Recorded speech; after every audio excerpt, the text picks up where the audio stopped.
धाराशिव शहराचं हृदय असलेलं आपलं हे सांस्कृतिक नाट्यगृह एकेकाळी जिथे नाटकांचे प्रयोग रंगायचे आणि प्रेक्षकांच्या टाळ्यांनी संपूर्ण परिसर घुमून निघायचा, आज त्याच वास्तूवर साठलेला धुराळा, तुटलेली दारे, फुटलेल्या खिडक्यांच्या काचा आणि मोडकळीस आलेलं फर्निचर, अस्वच्छतेचं साम्राज्य आणि पडझड झालेली ही इमारत अखिल भारतीय मराठी नाट्य परिषदेच्या वतीनं आदरणीय एकनाथभाई शिंदे यांना 2.5 कोटी रुपयाचं आम्ही निवेदन दिलं होतं नाट्यगृह दुरुस्तीसाठी.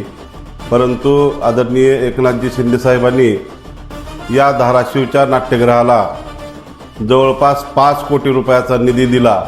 त्याबद्दल मी सर्वप्रथम आदरणीय एकनाथभाई शिंदे साहेबांचं आभार मानतो.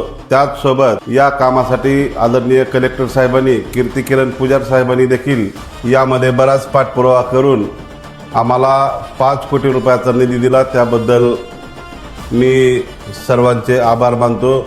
धन्यवाद.